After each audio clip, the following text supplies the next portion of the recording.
Good morning to all my friends and family, and welcome to Jim's 5am Club. It's Saturday morning.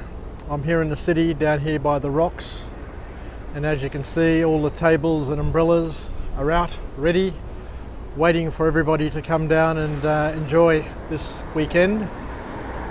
It's all of a sudden become a little overcast.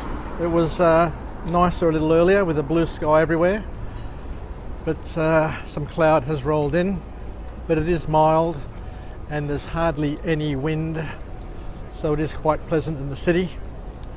So let's go on a walk and talk and go through another book summary this morning on my morning tea break from work. And what we'll do is we'll go up to the International Passenger Terminal. As you can see, the lanterns are out here for the Chinese New Year, and there's a few people about making the most of this Saturday morning. So let's just head on down here to the International Passenger Terminal. It's always one of my favourite places to hang out.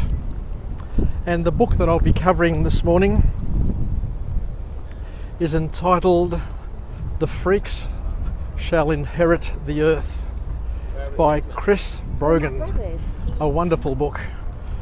So as you can quite understand, it's going to be a little bit different, this 5am Club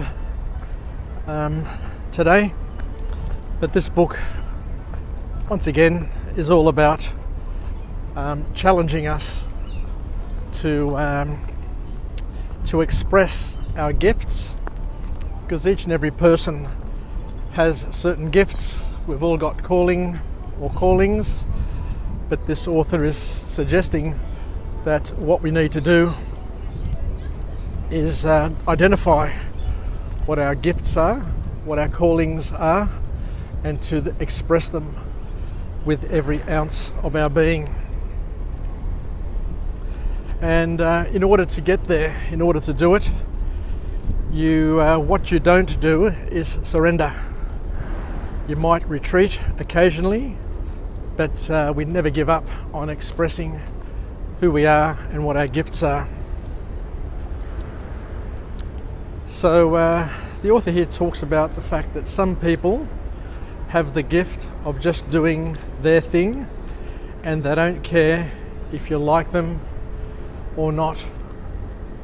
And that in itself is a very important gift to have. Just last night I made a post on one of my friends' Facebook posts, and I had somebody come back with a smart-ass comment, but I just sat there and thought, do I waste my time trying to respond and trying to defend myself, or do I just ignore it?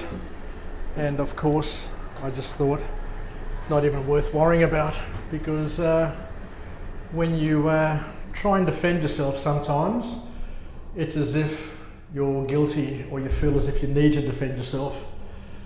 But the best option is just to understand and to let them understand that you don't really care if they like what you say, or if they like you or they don't like you. At the end of the day, it's their prerogative. So the next very, very important point to come out of this book is that we need the realisation. Like, we're watching the tennis at the moment. We've got the Australian Open, and we're in the knockout phases, and it's all knockout, of course, but people are getting defeated and knocked out of the competition. And it's not until you realise that nobody cares about who comes second, third, fourth, 10th. The only interest that we have is in seeing who comes first. Who comes first, who lifts the trophy, because everybody else is soon forgotten, or immediately forgotten, to be truthful. So in terms of our own challenges and our own path in life, the author here gives us a very, very important challenge and a call to action with the following statement: nobody cares about average. Nobody sees you if you fit in. Nobody thinks you're doing something new if you don't stand out. So basically, the author is suggesting here is that in order to stand out, you basically need to become a freak first. You need to capture people's attention, and by capturing people's attention and standing out, they may just notice you. So the first key point to come out of the book, the first structured key point, is to make you understand and make us understand that it's important to embrace your inner freak, because standing out like that magnificent opera house over there with its unique architecture, standing out is always better than fitting in. It's a philosophy that standing out and expressing your gifts, your unique gifts, and your calling is much more important than being vanilla and fitting in, where you don't make a difference, nobody notices you, you come, you go, and make no impact. Then, to a certain extent, your life may have been an absolute waste, because we're all called to action. We all are given gifts. We all are made special in different ways in order to make an impact and to shape the world and to shape the experiences of those around us as well as ourselves. So in order to embrace your inner freak and to stand out, you first need to accept that you have an inner freak.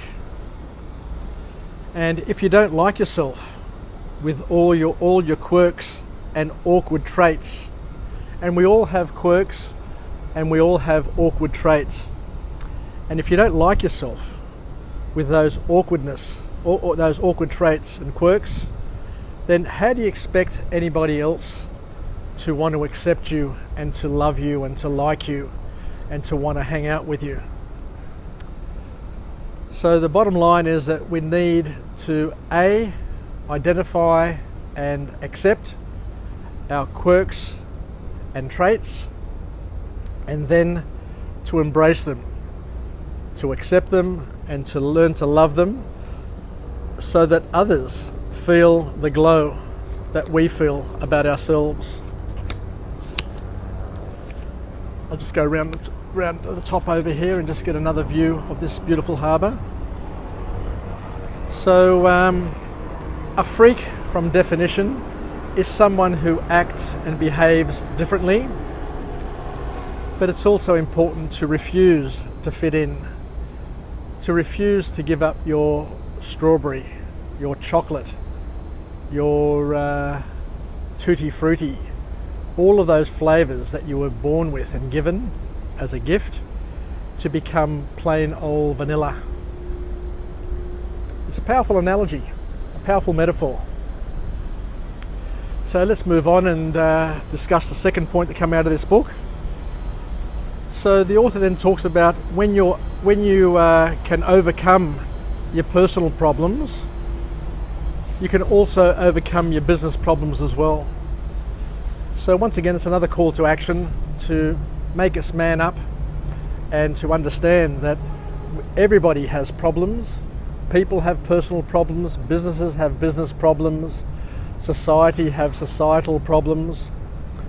But if you can learn how to overcome your own problems, which you can, we do it day in, day out. Everybody is gifted with their ability to overcome their own problems.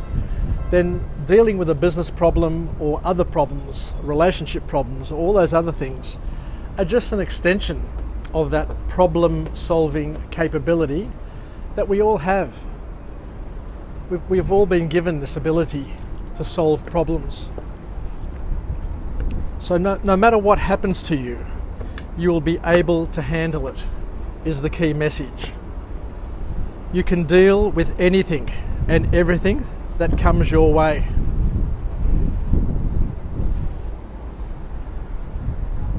just learn not to repeat the same mistakes over and over again, I guess, is the important message.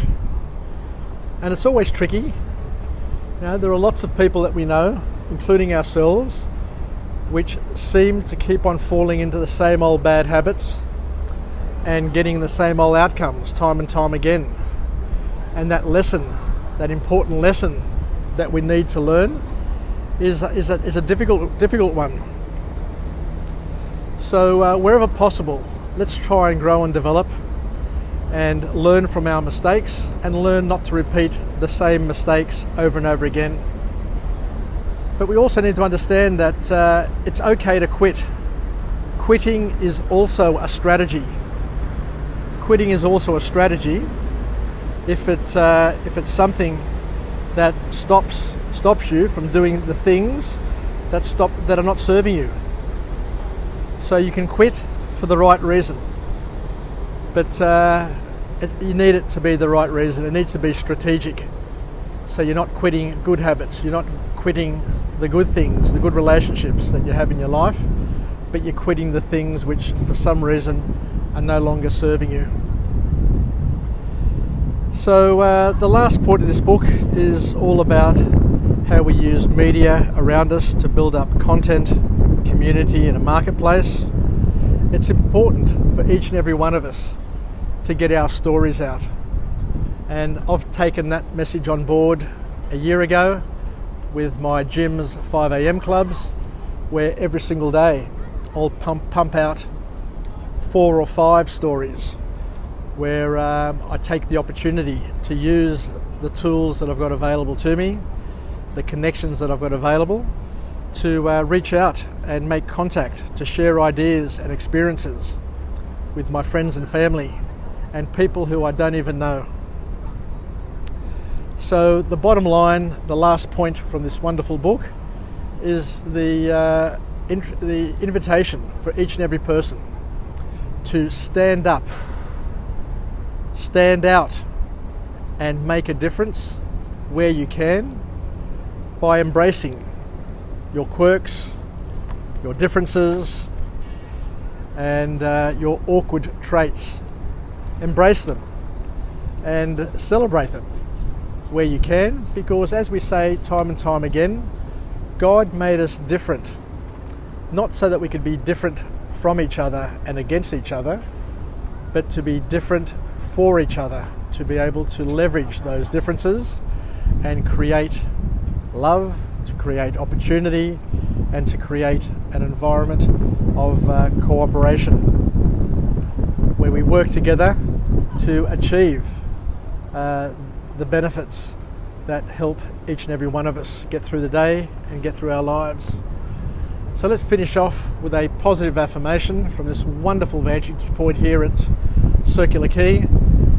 I'm alive, I am well, and I feel absolutely great. To my friends and family, stay connected, stay relevant, stay reasonable, and don't be shy. Don't be shy to express your uniqueness. Don't surrender, don't retreat, and never give up, because it's your job, it's your role, it's your birthright to be able to stand up, stand out, shout out and be you. So I look forward to coming to you again later on in the morning with another Jim's 5 a.m. club. I'm on my way to generating 1,000 vlogs, and I want to be known as the most prolific vlogger of personal development material in Sydney at least. Who knows from a global perspective how we rank, but I want to make sure that I showcase this beautiful city of Sydney and also showcase the wonderful messages of empowerment that we have around us, and to enable all of us to be part of OPE, other people's experiences, so we can live, learn and pass it on. We can grow and develop and become the best possible version of ourselves. Take care, Filakia, kisses from Jim, from Jim's 5 a.m. Club, and we'll chat again Bye for now, and enjoy your Saturday, enjoy your weekend.